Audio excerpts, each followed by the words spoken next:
What's going down, people? How you doing? TK Pride coming at you with another history lesson in the art of money, because everybody is about that paper. And you got all of these pseudo entrepreneurs out here talking about, I got paper, I'm paid. You're paid in something that's losing value and continuously devalues every single day. So a year from now, you will not have the same purchasing power that you have today. So putting all of your assets into paper is putting all of your faith into a cup that has a hole in it, because you're constantly losing every single year. So the history lesson in money is simply that in the beginning, there was a blacksmith who would forge your gold into a coin, and as long as that coin had the same gold content and purity, then it was worth its weight. Then somebody said, hey, it's a lot easier to carry around a paper certificate representing your gold than it actually is to carry gold and silver. So people said, okay, I'll just carry around this bank certificate that says I have 12 ounces of gold in deposit at the bank. And that would be a representation of my deposit. And yes, it's easy to carry around. Then all of a sudden the banker says, well, it's easy to leverage this gold and silver 10, 100 or 1,000 times to 1. And as long as no one comes to the bank and asks for their gold back, who will be the wiser in terms of no one will know that there's no gold backing the leveraged paper that we have in circulation.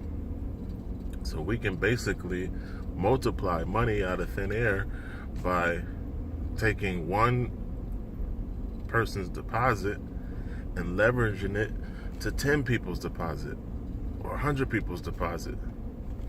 So in other words, one deposit is leveraged 100 times with no gold backing that deposit or no gold backing that paper certificate.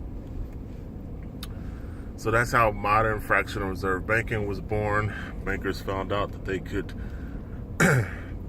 basically create money without having anything backing it. And they also found out that they can create unlimited supplies of money and not be constrained like poor people. If they need more money, they just leverage it a few more times, and boom, banker note is instantly created. So that's where we are today in terms of fractional reserve banking. That's also where we are today in terms of gold certificates through Comdex. It's mostly paper. There's no real gold backing it, which influences the gold price and why the price is constantly manipulated low. Excuse me. So that's where we are today.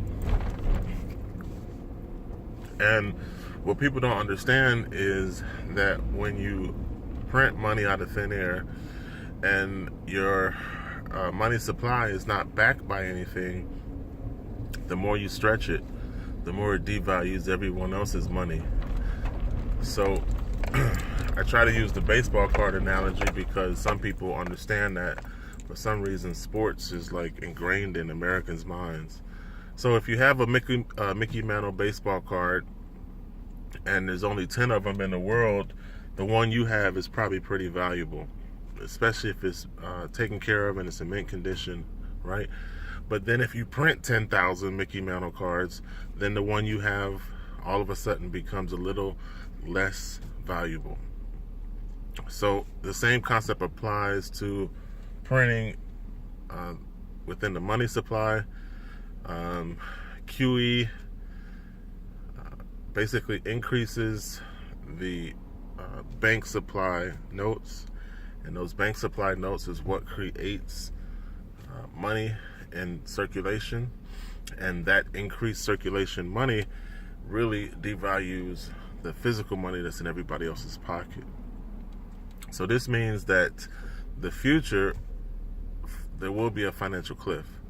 There will be a point where things change because the people in charge of printing won't stop.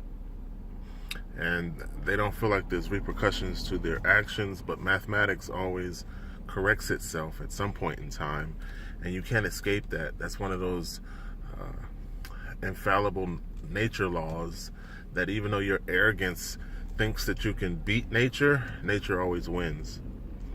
So the thing to do to prepare for the financial cliff is to get out of the devaluing asset or liability. So get off the ship before the ship sinks, get involved in higher forms of money, and that's what's going to save you. It's just that simple. The problem is people don't believe, they don't read, and they don't pay attention to the writing that's on the wall. So a lot of people will die with the dollar. A lot of people are poor and cannot be saved. So if you are not in the poor mindset, save yourself. Fuck everybody else, because it's hard to convince someone to do something financially smart for their own future. You know, if you tell somebody to get financial insurance, they argue with you. But yet, if you tell somebody to get car insurance, you understand the concept of getting into a car wreck and not having any insurance and then having to pay for everything yourself. The liability of the loan, the injury on the other person's car. So financial insurance is the same, okay? If you have some sort of hedge against inflation, it gives you a cushion and it gives you a fallback in the event something like Zimbabwe or Venezuela happens to the United States. So to put your head in the sand and say, oh, that will never happen, is just plain arrogance, ignorance, and stupidity. Okay? The only thing you need to do is realize that you can't print money forever. That's how America is surviving and paying its bills. And that cannot last forever. Statistically, it's impossible. And historically, no fiat money has ever outlived time. So the Grim Reaper is coming, and it's based on fiscal irresponsibility and negative monetary policies. So it's up to each individual to save themselves. You know, it's a personal choice to make your money get a job. And that's what I try to teach people. I try to show people the fundamentals of doing what the rich do.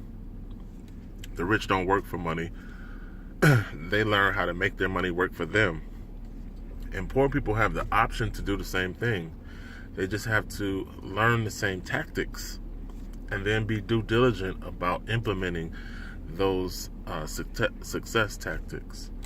So what I talk about is not nonsense. It's not viral. It's not even trending. But it can save your future, your family's future, and create a legacy that you can pass on to future generations.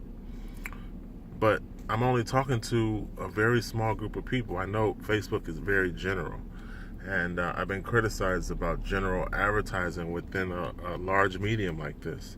But the idea with general advertising is, yes, it falls on deaf ears, and most people say, fuck what you're talking about, and go on with their life. But the happenstance, you know, the rare opportunity where somebody out there can be blessed and they pay attention, then that person won't be the one who can't eat when a dollar is not worth anything. Okay? When hyperinflation hits the United States and we are Zimbabwe or we are Venezuela, then guess what? Some people out there who listen and take action, they'll still be able to eat. And that's what it's really all about. It's about changing people's life, change people's opportunity, change people's mindset, and income shifting. Because we don't have a lot of money. I don't have a lot of money. Income shift so that you can have a lot of money working for you.